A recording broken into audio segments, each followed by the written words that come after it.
Seguramente alguna vez usted se ha ido para un paseo delicioso, póngale en la playa, y en el segundo día ya el vómito y la diarrea lo invadieron, seguramente consumió agua que no debía, o de pronto dejaron afuera el pollo mucho rato o el pescado y le dio una intoxicación alimentaria, doctor Roncancio, o infecciones transmitidas por alimentos, ¿cómo lo llamamos? Enfermedad transmitida por alimentos, enfermedad transmitida por el agua, intoxicación alimentaria, brote transmitido por alimentos, de eso vamos a hablar un poquito hoy. Nosotros lo hemos bautizado infecciones transmitidas por alimentos y la intención es la prevención, porque se puede prevenir, yo creo que en un 100% se pueden prevenir, doc. Todos se pueden prevenir en general. ¿Son muy usuales las infecciones transmitidas por alimentos? Yo creo que no hay persona en la vida que no se haya intoxicado o no haya tenido estos problemas, desde niños, grandes, adultos, pero esta enfermedad puede llegar incluso a ser mortal en algunas situaciones. ¿Cuál es la diferencia entre intoxicación alimentaria de infección alimentaria, doctor? En la infección tenemos usualmente el microorganismo vivo,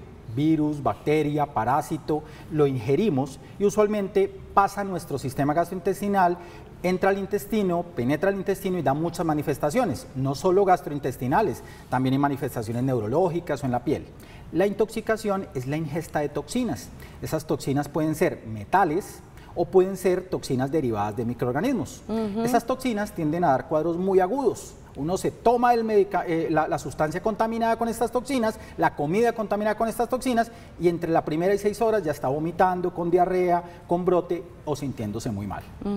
Pero hay casos en los que esos síntomas se demoran un poco más, hasta de días, en aparecer. ¿Cómo es eso? Claro. Como mencionamos, en las intoxicaciones lo que pasa es que está la toxina preformada en el alimento. Entonces, ¿qué es lo que usualmente sucede con las intoxicaciones o con las toxinas? Es la comida que se quedó en el ambiente, que se dejó enfriar, esas toxinas se reactivaron, uno se come esa ensalada que estuvo expuesta al aire ambiente o al ambiente durante mucho tiempo y esas toxinas se activan dentro del sistema gastrointestinal y más se demora uno comiéndosela, probándosela, que empezar a vomitar o empezar a tener dolor abdominal o empezar a tener cólico o diarrea. En las infecciones lo que sucede es que nos tragamos, nos pasamos, deglutimos el microorganismo, bacteria, virus, parásito, y mientras él llega al sistema gastrointestinal, va invadiendo y tiene compromiso sistémico, pasan días o un poquito más de horas. Usualmente se presentan más los síntomas después de la hora 24 a 48. A veces pueden durar meses los síntomas derivados de esto. Y es afortunado de alguna manera el que se dio cuenta a tiempo, ¿no? Porque a veces ni siquiera saben con qué se intoxicaron y es lo preocupante. Estas infecciones o estas enfermedades transmitidas por alimentos en general, digamos, son leves en su mayoría, pero ocasionalmente pueden causar deshidratación severa, diarrea severa, que lleven al paciente a deshidratarse y a tener que consultar. Hay algunos casos en donde esto se llama botulismo, hay toxinas de un Clostridium botulinum, que es una bacteria que está metida sobre todo en enlatados o en conservas que se preparan en las casas, esto a veces se hace en las fincas, y esas conservas tienen estas toxinas, se la come y sobre todo los niños vienen a tener parálisis neurológica, pierden la fuerza en sus brazos, en sus manos e incluso en los músculos de la cara. Esas son las situaciones más graves que se presenta con esto. Perfecto. Él es el doctor Gustavo Roncancio, él es médico internista, infectólogo, trabaja ¿hace cuánto en nuestra clínica cardiovascular? 9 años. 9 años. ¿Y el motivo de consulta por intoxicaciones alimentarias es frecuente, doc?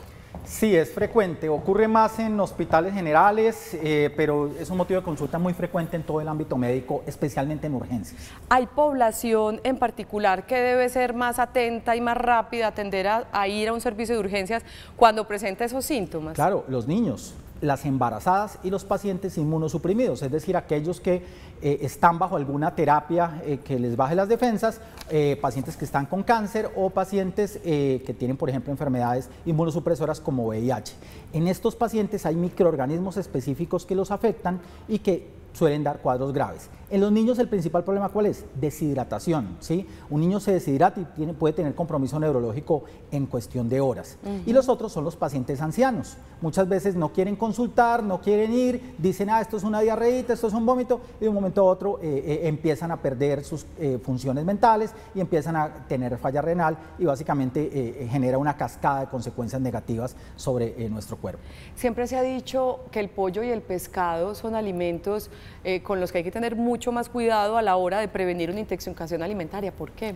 Claro, resulta que en general todas las carnes tienen parásitos, bacterias y virus, ¿sí?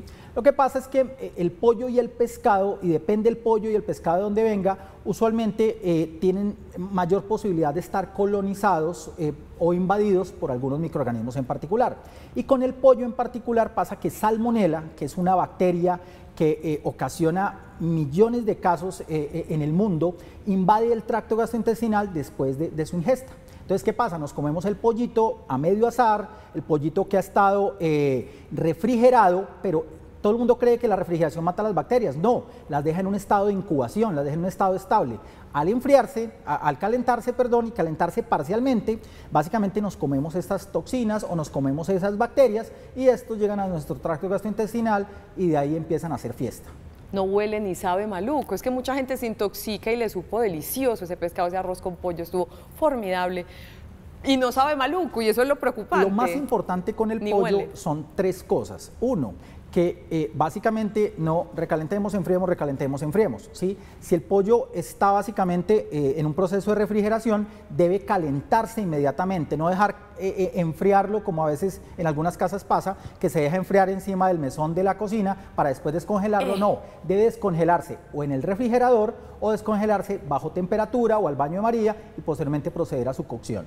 Yo compro un pollo asado, me lo voy a comer en la casa, está tibiecito, está calientico, sobran un par de presas, inmediatamente lo meto a la nevera, estuvo mal y lo puedo volver a calentar. Comérselo lo más rápido posible, ¿sí? Ojalá no sobre. Sí, ojalá no sobre, pero sí hay que guardarlo idealmente en el refrigerador, ¿sí? Eso es lo ideal, que pierde un poquito de sabor, bueno, después se descongela en lo que conocemos como nevera, ¿sí? O se descongela con calor, pero no es dejar descongelarlo al aire ambiente, porque ahí es donde más vienen a caer la posibilidad de contaminarse o de activarse las toxinas derivadas o de reproducirse las bacterias que están dentro de esas sobras o dentro de esa comida que nos vamos a comer más adelante. O sea que debe haber más planeación a la hora de pensar en el menú de la casa.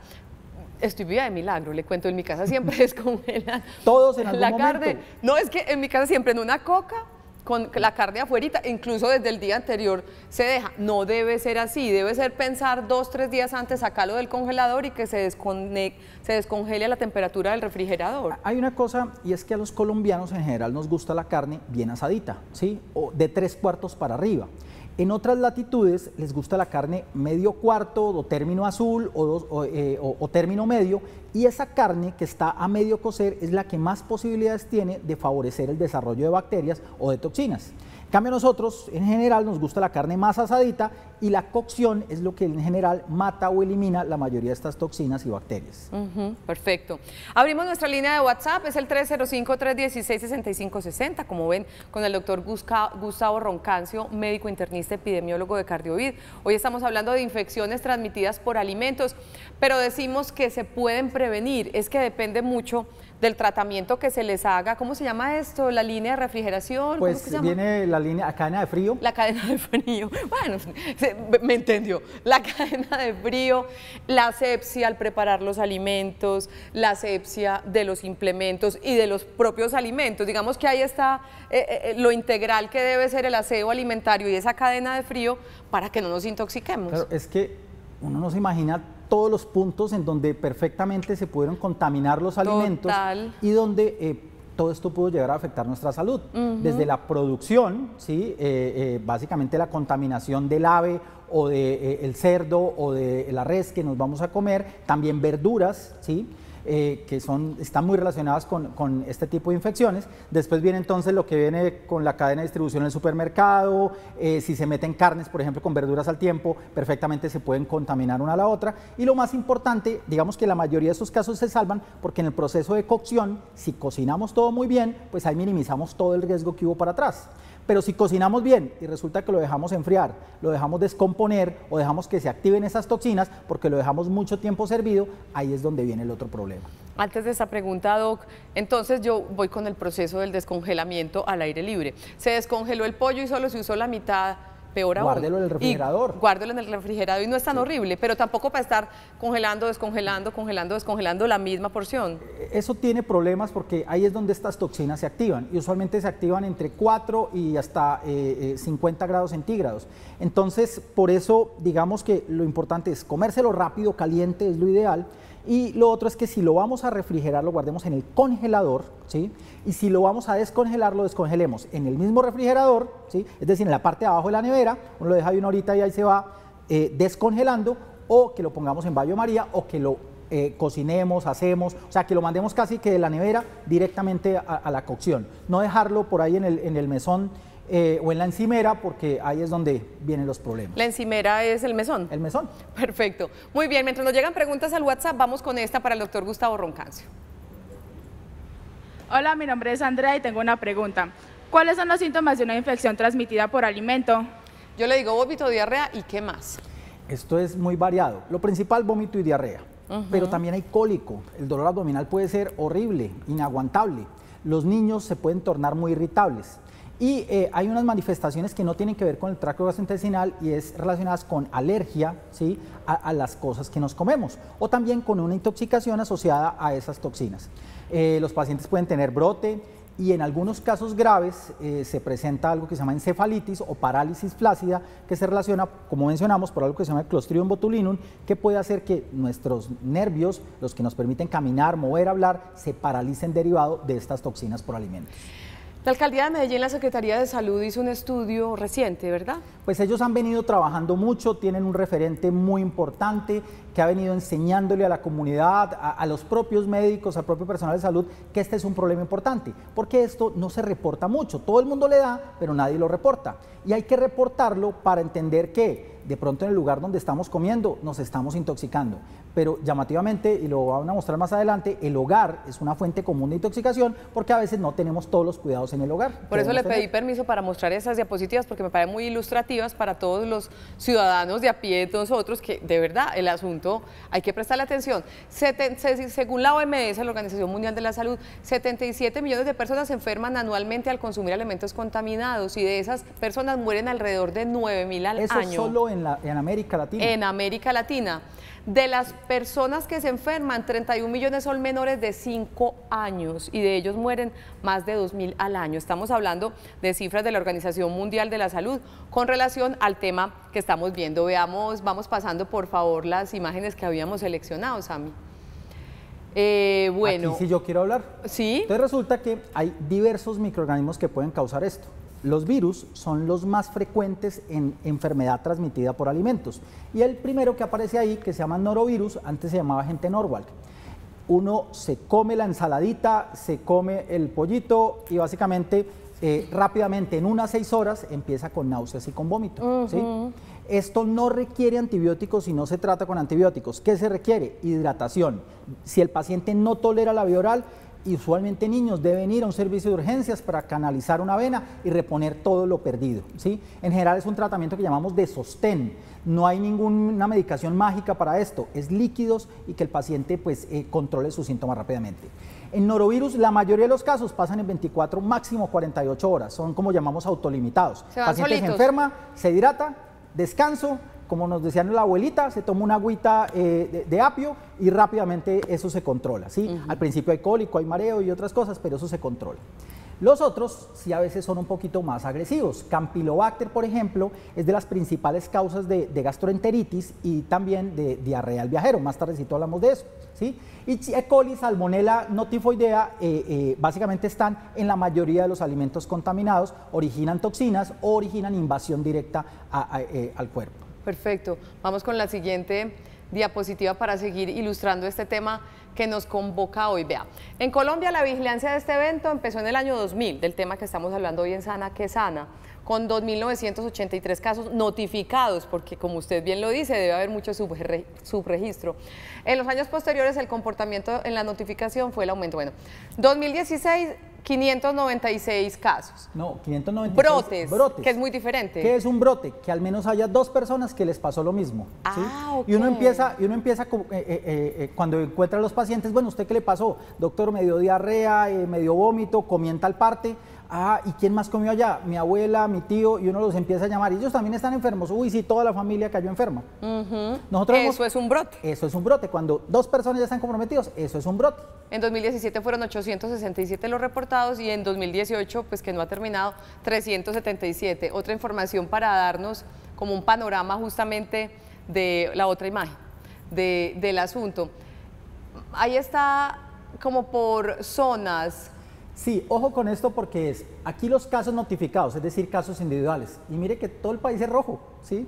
En todo lado tenemos. Claro ¿sí? que sí. Esto no respeta estrato, esto no reemplaza, se presenta en los hogares, en los clubes sociales, en los restaurantes, en todo lado. En las guarderías también hemos visto casos como estos, ¿sí? Entonces ahí están los casos individuales.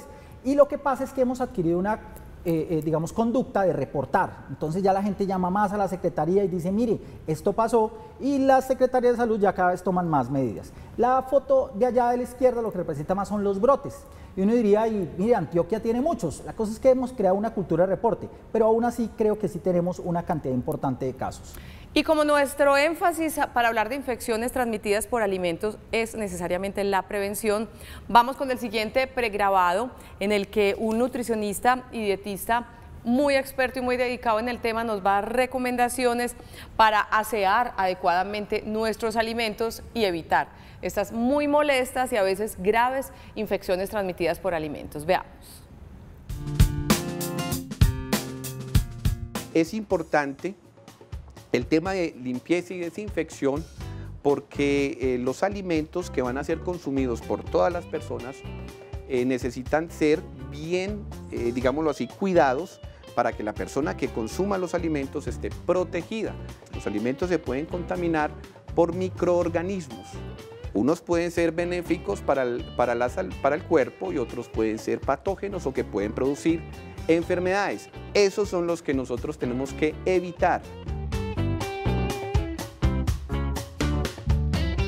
La limpieza es la remoción de la mugre que podemos ver, o la mugre pues que es visible, y que lo vamos a hacer, digamos, con elementos químicos como detergentes, tipos de jabón, etcétera, y que vamos de pronto a minimizar un 20% de los microorganismos patógenos.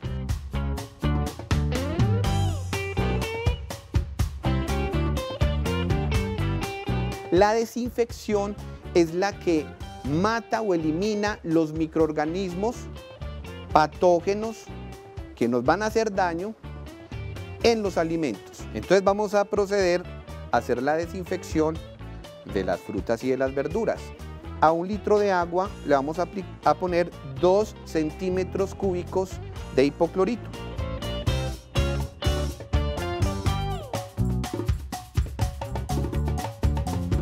Este se hace para lo que son frutas, verduras, el huevo, alimentos que tengan, digamos, empaques, como las bolsas de leche, los enlatados, etc. Lavamos, en este caso, digamos, la manzanita, le quitamos esto, todos los papelitos o lo que haya. También se puede utilizar jabón, pero neutro, no con olor, y jugar bien. Y ya vamos a desinfectar. Este proceso de limpieza y desinfección se llama por inmersión.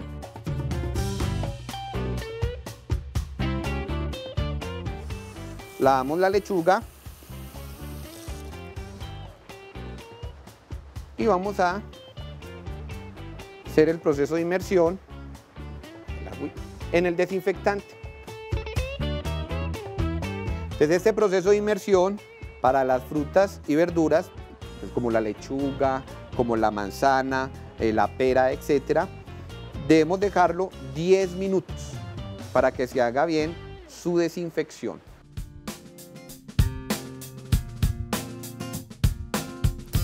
Doc, ¿y qué decir de los implementos de la cocina? ¿Cómo asearlos? Que también son muy importantes para prevenir. Los implementos de la cocina también hay que limpiarlos muy bien. Nada hacemos lavando perfectamente las verduras o las frutas como lo acaban de mostrar, conservando la carne adecuadamente, y resulta que están contaminados los implementos. Cosas importantes, las tablas en las que picamos la carne, ¿sí?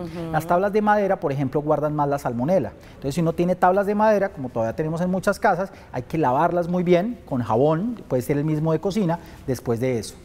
Se han hecho estudios en donde se ha visto que es lo más contaminado en una cocina, la esponjilla con la que lavamos la loza, ¿sí? Porque claro. esa esponjilla pues a veces dura meses ahí y nadie la cambia. Aquí es importante cambiarla periódicamente, pues no todos los días, probablemente cada 8, cada 15 días según el uso.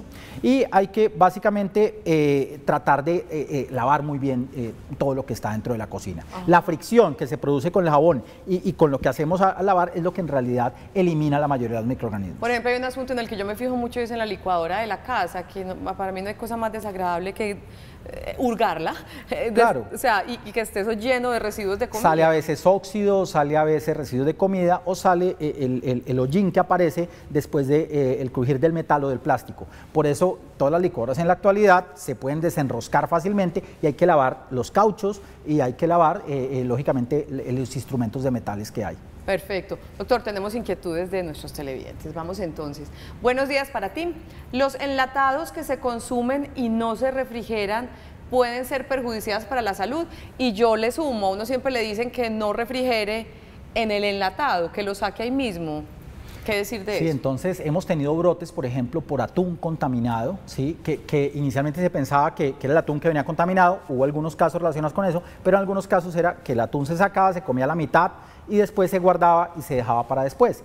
Esto básicamente hace que esas toxinas de las cuales hemos hablado se activen más fácilmente. En los enlatados en general no es bueno hacer esto.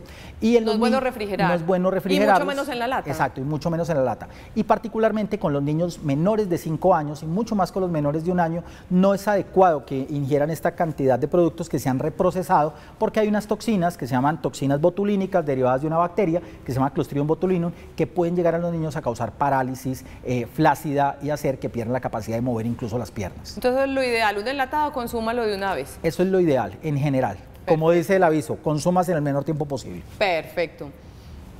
Ve, y el menor tiempo posible. Antes de esta pregunta, doctor, yo verco aquí al mediodía y faltan 6 horas para llegar a mi casa porque salgo por la tarde y el viaje. No. ¿Cuánto tiempo pueden pasar No los respeta lácteos, la las cadena de frío. carnes? ¿Qué es lo que por pasa? fuera Las del verduras, refrigerador? no pasa nada, ¿cierto? La comida que está, las papas y otras cosas, pues no pasa nada. Pero en las verduras, por ejemplo, hay un orden estricto para hacer mercado.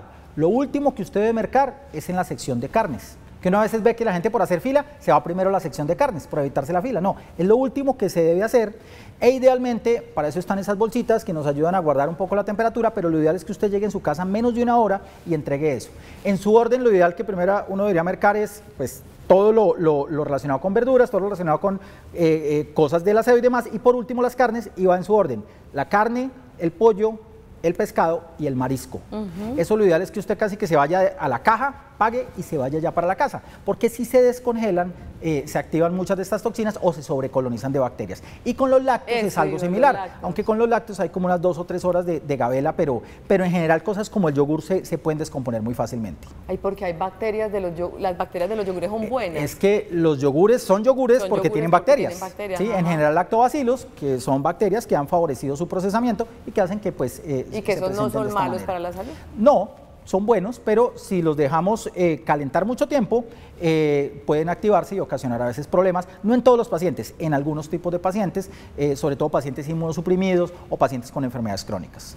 Doctor, otra pregunta. Buenos días. Cuando una persona presenta brote en la piel, granitos rojos, en brazos, espalda y abdomen, ¿puede ser un síntoma de intoxicación por alimentos? ¿Debo consultar?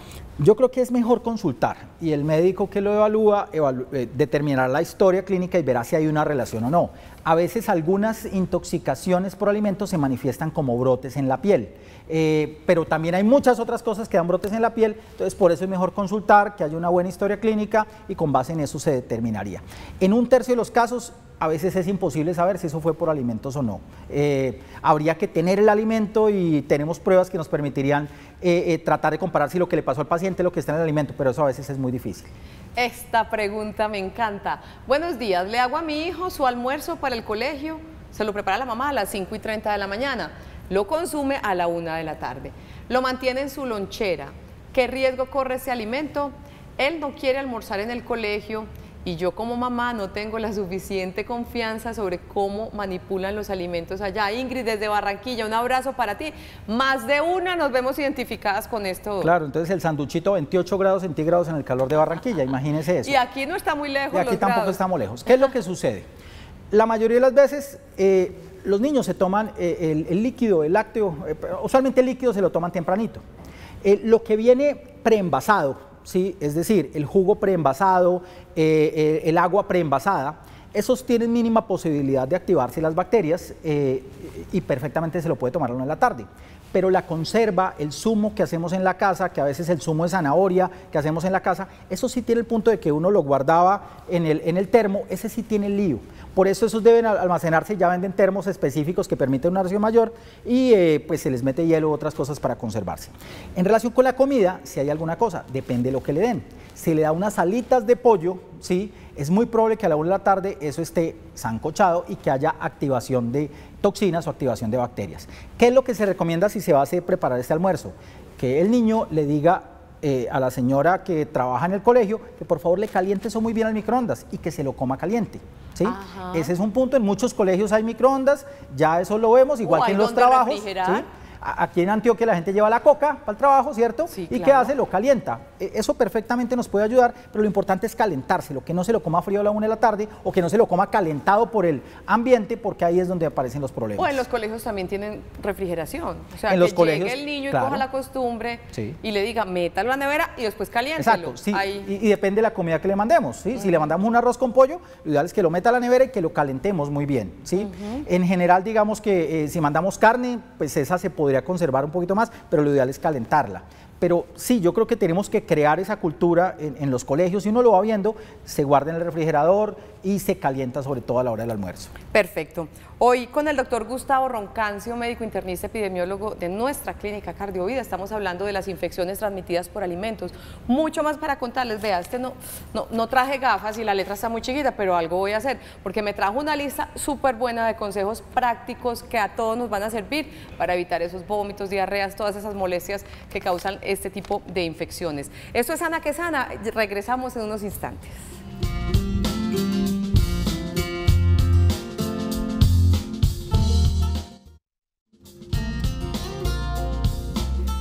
Infecciones transmitidas por alimentos es nuestro tema de hoy en Sana que Sana. Síntomas de estas infecciones: fiebre, diarrea, malestar estomacal, náusea y vómitos, cólicos abdominales, deshidratación. Y aquí nuestros compañeros en el estudio le han hecho un montón de preguntas al doctor en comerciales. No, esos son los expertos. Me voy a pegar de ellas. A ver, entonces llego y encuentro el queso amarillo con unos honguitos por encima y yo muy tranquila, simplemente le quito eso y me lo como.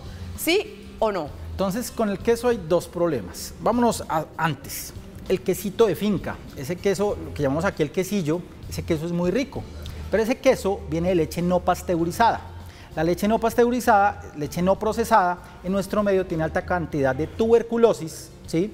De una bacteria que se llama listeria, que a embarazadas, a niños menores de 1 año y a pacientes inmunosuprimidos puede darles consecuencias negativas muy, muy graves. Entonces, idealmente, lo que se debe hacer es comer el queso procesado, el que venden en supermercado, el que tenga alguna marca y donde se diga queso hecho con leche pasteurizada.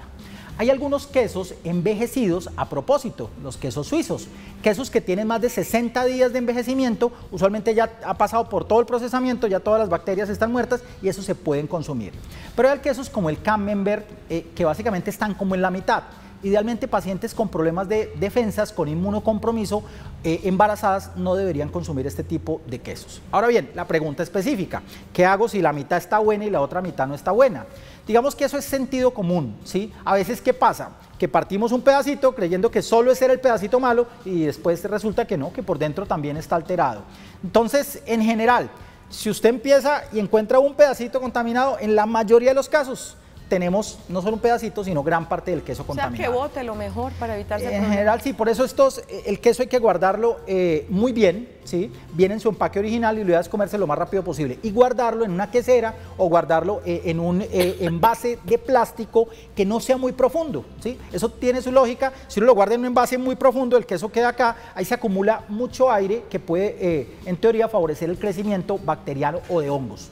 Si lo guardamos en un empaque pequeño, como son las queseras, hay menos aire, menos posibilidad de que haya fermentación y de que haya presencia de hongos o bacterias adicionales. El quesito cuando está como lamudo, que tiene como un moquito por encima y la gente lo lava Salmonela, bótelo. Salmonela, Campylobacter, Listeria. Ah, no, eso suena muy feo, doctor. Sí. ¿Las arepas mejor en el congelador para evitar esos hongos? Pues si usted se va a comer las arepas, usted compra 10 arepas y se las va a comer rápido en la semana, pues probablemente no hay que meterlas al congelador. Si en 3 días se las va a comer, pues no hay problema. Pero en general lo que uno ve es que al abrir el empaque original, muchas se llenan en los bordes de hongos. Creemos erróneamente que al estar en la nevera no vamos a tener problemas y no va a haber bacterias ahí, pero resulta que los hongos colonizan estas arepitas, las llenan de lama, se ponen adicionales y uno cree que solo es un pedacito, pero por dentro también van a tenerlo. Y se conservan en el congelador definitivamente, Sí. ¿o no? Sí, pero ojo, si se las va a comer en 2 o 3 días, no hay necesidad de que las guarden en el congelador. Entiendo. Si se las va a comer en 2 o 3 días, guárdelas en la nevera. Eso sí, guárdelas en la nevera, porque aquí también mucha gente no las mete en la nevera, las deja afuera. Llamativamente en el supermercado, ¿en dónde están? En la nevera. Y vamos a la casa y las guardamos en una alacena cualquiera. Perfecto. Vamos con más preguntas de nuestros televidentes. Buenas tardes. Ya, mi pregunta es, me recomendaron lavar las frutas y verduras con vinagre y bicarbonato para comerlas con las cáscaras. ¿Qué le podemos recomendar? En el pregrabado que vimos ahorita hablamos de hipoclorito y dieron pues como una cantidad muy exacta. ¿Qué decimos de esto? El vinagre es ácido acético. Nosotros lo empleamos incluso con pacientes para matar bacterias específicas. Es un muy buen antiséptico y hay gente que le gusta. Eso depende ya más de gustos. El bicarbonato también tiene un poder antiséptico bueno. Lo importante es pues el gusto y hacerlo, ¿sí? También algunas veces ven en productos en los supermercados que tienen esta capacidad para lavar verduras y tienen la misma efectividad. Ya depende de gusto personal.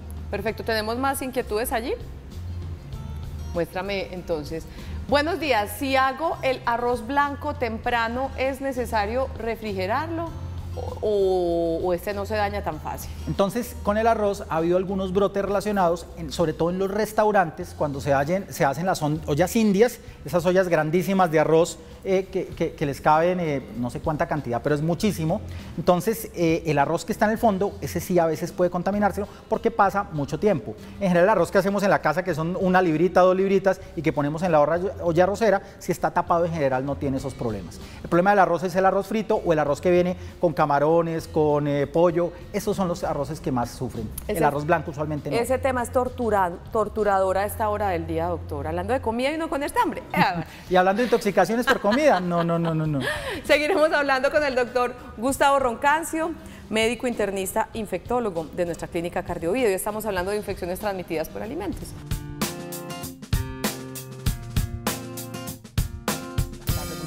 Perfecto. Y regresamos a Sana que Sana con la siguiente pregunta que nos han escrito en nuestra línea de WhatsApp. Muy golosos, vean. El fin de semana mi familia y yo comimos un sancocho, después un jugo de guanábana con leche y después una cerveza. Solo nos hizo daño a mi mamá y a mí, nos dio mucho vómito durante mucho tiempo. ¿Qué pudo haber pasado? Esto se llama enfermedad transmitida por alimentos. Y un punto muy importante es que, al menos en Medellín, en el reporte que nos entrega Secretaría de Salud, el hogar es la causa o es la fuente más frecuente de intoxicación alimentaria. No porque los restaurantes que uno pensaría. No, los restaurantes también, y esto no respeta tipo de restaurante, los clubes sociales, los clubes militares, los jardines, pero el hogar es una de las partes más importantes, porque finalmente es donde más preparamos alimentos. Y ahí pudo ser el sancocho, que se dejó mucho tiempo sin calentar, el jugo de guanábana, que no se preparó con la asepsia adecuada, no se lavaron las manos, o pudo ser también la cerveza, que a veces también puede estar abierta mucho tiempo y se puede haber contaminado. Entonces, ¿qué es lo que nos dice aquí el televidente? Que nos dicen, solo me dio a mi mamá y a mí, ¿y por qué a los otros no nos dio? A veces uno encuentra que la gente dice, no, es que este tiene estómago de acero y el otro aguanta. No, esto puede afectar a cualquiera, pero afecta a las personas más lábiles en la casa, ¿sí? Las personas más lábiles, ¿qué es lábil? Los que tienen enfermedades crónicas, que se ha demostrado, por ejemplo, más débiles, exacto, sí. Aquí todo el mundo toma, voy a decirlo, omeprazol, ranitidina, sí, que porque tengo gastritis. Resulta que el consumo masivo de omeprazol o el uso crónico de omeprazol disminuye el ácido del estómago. Al disminuir el ácido tenemos menos capacidad de eliminar microorganismos que nos comemos o que ingerimos. Entonces se ha visto que las personas que toman omeprazol frecuentemente tienen más riesgo de tener estas intoxicaciones. Por eso la automedicación jamás, ni siquiera en esos temas aparentemente tan sencillos. Exacto. Doctor, entonces, qué pena para acabar. Sí, claro. Ellos tuvieron intoxicación. ¿Y por qué vómito por mucho tiempo? Habíamos mencionado, cuando es usualmente por toxinas o por virus, eso es autolimitado y dura 24 o 48 horas. Pero cuando es por bacterias, dura más tiempo. En general se menciona que hay que consultar, ¿sí? Y hay que avisar qué es lo que estuvo contaminado, porque a veces o fue el procesamiento en la casa y hay que aprender para que no vuelva a pasar para futuras circunstancias, o a veces es que los alimentos vienen contaminados de donde los compramos y hay que evaluarlos, y las secretarías de salud, cuando uno les informa, van y reportan esto. Perfecto. Doc, el huevo, nevera, no nevera, crudo. Los huevos idealmente deben guardarse en la nevera, si bien nuestras avícolas tienen procesos extraordinarios de mantener todo. Ay, Dios mío. Dígale a la persona que está en un programa en directo. Qué pena con ustedes, me está llamando justamente a propósito para eso. Entonces, de los huevos hablábamos que idealmente deben estar en la nevera. Los huevos se pueden contaminar mucho por salmonela. En nuestro entorno, en las avícolas que tenemos en nuestro medio, hay procesos excelentes de cuidado, pero en general la nevera es mejor, menos salmonela. ¿Y no crudo? El huevo debe estar cocinadito o debe estar en una temperatura adecuada de cocción. Comer crudo pone en riesgo a la gente, sobre todo los pacientes que tienen problemas de defensas, problemas de enfermedades crónicas, los pone en riesgo de adquirir infecciones, principalmente Salmonella y Campylobacter. ¿Cómo prevenir y cómo tratar la diarrea del viajero? Eso es horrible, no hay nada peor que estar en un paseo, todo el mundo la está pasando bueno y uno con diarrea. En general, lo primero, la prevención. ¿La prevención en qué se basa? Pilas con lo que se está comiendo. Vaya a comer a lugares donde va mucha gente a comer, ¿sí? Vaya a sitios en donde en teoría crea uno que tengan buenos puntos de preparación de alimentos. Siempre llegar agua potable o llevar agua embotellada. Y por último, ojo con el hielo, ¿sí? El hielo es lo peor en los paseos porque el hielo lo traen ¿de dónde? Del río, de fuentes de agua contaminada. Entonces a veces es mejor pedir un juguito o una gaseosa embotellada fría que echarle hielo, lo cual usualmente es lo que trae más de estos procesos. Yo siempre recomiendo al que viaja guardar un botiquín de medicina al viajero, sobre todo cuando tenemos viajes largos, medicamentos que disminuyan la motilidad gastrointestinal, como loperamida, y tomarse una dosis. Si con eso no para, sí debe idealmente consultar. Un minutico para hablar de almacenamiento de los alimentos, porque se nos acabó el programado. La carne no debe estar con las verduras en el mismo lugar, deben estar en lugares separados, idealmente la carne, pollo, pescado, siempre en refrigeración. Los mariscos... ¿Congelación? Sí, congelación, ¿sí? Los mariscos siempre congelados. E idealmente cuando saquemos, idealmente de ahí a la paila o de ahí al fogón o de ahí al asador.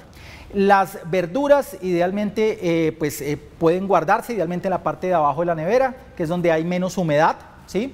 Y lo que sí se recomienda es que todo se consuma antes de que se venza, ¿sí? Aquí hay una costumbre, hey, pero este yogurcito venció hace solo 5 días, esta malteadita me acabo de encontrar el envase, este suplemento de proteína me acabo de encontrar y venció solo hace 15 días.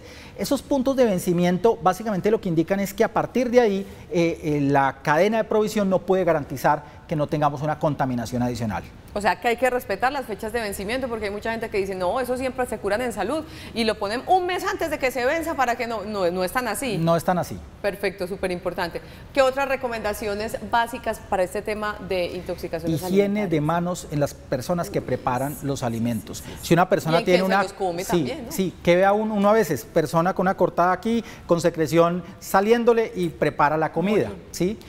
La Secretaría de Salud ha trabajado mucho en restaurantes, hay unas exigencias importantes que deben cumplirse por parte de las personas que preparan alimentos. Se les deben hacer cultivos de uñas, cultivos de orofaringe, para ver si son portadores de microorganismos específicos y de colonizarse o tratarse si los tienen. Eso es un punto importante. Vamos a mostrar la línea amiga saludable de la Alcaldía de Medellín, que es la línea donde ustedes pueden reportar algunos de esos casos justamente para hacerle seguimiento y encontrar el foco de la infección.